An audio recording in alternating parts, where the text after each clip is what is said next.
This video is brought to you by Squarespace.com. Amari Cooper is one of the greatest wide receivers to ever attend the University of Alabama. He's got more receptions, more yards, and more receiving touchdowns than any other Alabama wide receiver. This man stepped on campus at an intimidating university and took over from day one. And he wasn't just a college receiver. This man stepped in the NFL the same exact way. 2 1,000-yard seasons out the gate, made the Pro Bowl as a rookie, and made it the next year. But recently, when the Cowboys traded a first-round pick for him, many fans felt like they overpaid. They don't have very much confidence in Amari, and Amari's confidence on the field recently has been lacking. And it sounds so strange, as confidence is something that's always been synonymous with Amari Cooper. I mean, there's been times where his quiet confidence has bordered on cockiness, but he's always done a good job of balancing it with humility and compassion. Today we answer the question,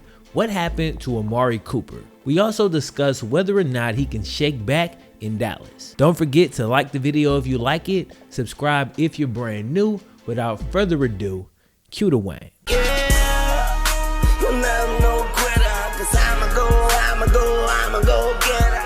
Back in 2013, when Amari Cooper was a sophomore at Alabama, there was a freshman covering him at practice. This freshman was a highly touted 4-star recruit, but Amari was basically already a seasoned vet as a sophomore and was destroying this man at practice. Nick Saban yelled at the freshman repeatedly and refused to take him off Amari. Amari continued to torch the poor guy, but just when the young corner was beginning to hang his head and lose confidence in himself, Amari walks up to him and he says, "Listen man, every play you come at me, you get better." He's basically saying, yo, it's a privilege to be getting destroyed by me. Just soak up as much as you can. One day, it'll pay off. When you go up against these other receivers, you gonna eat. That freshman was none other than Eddie Jackson, who a few years later went on to win MVP of the 2016 College Football National Championship game. Eddie went on to be drafted into the NFL and now starts at safety for the Bears. I guess Amari was right. Amari Cooper had 34,000 yards, 31 touchdowns, and 229 receptions during his time at Alabama. At the 2015 NFL Combine, Amari Cooper ran a 4.440 while weighing in at 211 pounds. Standing 6'1", Amari had that classic #1 receiver size and sneaky explosive speed. He's one of those guys who's hella fast, but he never looked like he's really running hard. You just look up and he's calmly walking off from you. But despite good size and great speed, neither of those two things was Amari's #1 talked about skill. Everybody raved about his route running ability, his ability to get in and out of cuts with ease. I mean, come to a dead stop and get bam, right back up to that 4.4 in an instant. That was Amari's greatest asset. It was a skill he used to make the Pro Bowl in his first 2 seasons in the NFL. To rewind the clock and show you how good Amari Cooper looked as a rookie in the NFL, let's go back to 2015. During Amari's rookie season, NFL Network put out a poll on Twitter asking fans who they'd rather have, Amari Cooper or Odell Beckham Jr. And get this, Amari Cooper won that poll. Now yes, it's one poll. It's only a small segment of the football community, but just to think, you can drop this on Twitter and ask a general group of people who they'd rather have. Like, ask that question today. Odell probably wins that 95-5.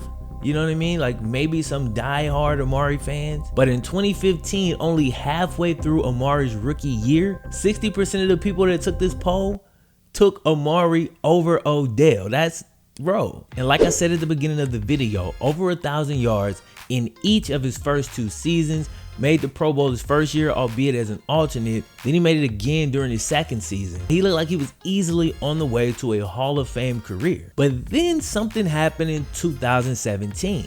Something weird. 3rd-year wide receiver Amari Cooper, 2-time Pro Bowler. He just hit a wall, bro, ran smack face first into it. His receptions were cut in half, yards the same. His drops went up, and just like that, Amari Cooper had fallen off. Now for some, a 48 reception, 680-yard season isn't falling off, okay? That may not seem like a bad season, but again, for a guy who went over 1,000 yards in his first 2 years and once said this, It's not really that hard to get 1,000 yards in a 16-game season. I mean, come on. It was pretty bad. To really understand the severity of the fall off, you'd have to look at the individual games from that season. You'd see a 62-yard game, then a 33-yarder, then a 6-yard game, followed by a 9-yard game. Then bam, he'd explode for a 200-yard game. Then he'd only get one more 100-yard game for the rest of the season. I mean, it was just an epic roller coaster ride. In a couple of games, he'd basically have the same amount of yards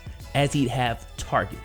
Okay, think about that. Think about your #1 receiver having the same amount of receiving yards as he has targets. This happened on more than one occasion, people.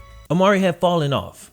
But what happened? First theory is that when Amari put on more muscle during the offseason leading up to the 2017 year, his plan to get better actually backfired.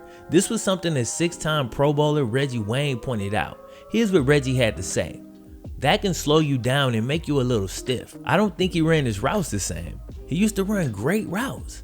This year, he seemed more like an 18-wheeler. Now, there's a ton of truth to that, and this is why most of the workouts you see high-level athletes doing today deal in calisthenics and CrossFit type of workouts for endurance, lower body strength, and core strength. Other than that, extra muscle can really be a burden as it takes so much energy to move it around. That's why you don't see a lot of high-level fighters be really muscular. They might be ripped up, but they're rarely gonna be just jacked, you know what I'm saying? It also affects your ability to explode or cut, and for a guy whose game is so heavily dependent on his ability to change directions and accelerate, that could be an issue. Now here's the thing, Amari Cooper clearly doesn't believe this. He doesn't think this is the case at all. I can prove it. Like I said earlier in the video, Amari weighed in at the NFL Combine at 211 pounds. Then in 2017, he decided to add 8 pounds of muscle. He had a bad year. If Amari believed the weight was an issue, you'd think he'd attempt to trim that back down during the offseason. Instead, this year, he gained even more weight. He's now up to 225 pounds, and it hasn't served him so far this season. Now, it's also been said that Amari was fighting injuries the entire season. Derek Carr went as far as to say he was playing on one leg out there. The exact extent of Amari's injuries still haven't come out, but I'm sure he was dealing with something. Was it as severe as Derek Carr made it out to be? Maybe, maybe not. But either way, you could still take that back to the weight gain. I mean, Amari's a guy who hasn't had many injuries during his career. So if he was hurt for the entire season and could not heal, you look at weight gain and yeah, that's gonna put extra strain on your body. That could cause a lower body injury. That could also keep that injury from being able to heal as efficiently as it used to. Not to mention, that still wouldn't explain why Amari's stats this year look the exact same as last year. 9 yards, then 116, then 17 yards, then 128, then 10 yards. Like, bruh. And sure, Derek Carr hasn't been the same, but he's still averaging about 300 yards per game. So how's Amari only getting 10 of those in so many games? We talking your #1 receiver getting 10 out of your 300 yards. Now, some people will say that last year was injuries and this year is John Gruden. And sure, this man's running the world's most epic Madden franchise ever. I mean, he's gonna have more draft picks than Parham Crow by the end of the season. But the coincidence of the stat jumping, it's just too much for me. Like, I would love to blame this on Gruden, but nah. It's too similar to last year before Gruden ever got there to say that it's now all of a sudden Gruden's fault. His relationship with Derek Carr seems fine as his quarterback is going to bat for him several times publicly, so it's gotta be something else. You have to go back to the weight gain. Coming out of college, Nick Saban said Amari Cooper was the most complete receiver he'd ever seen.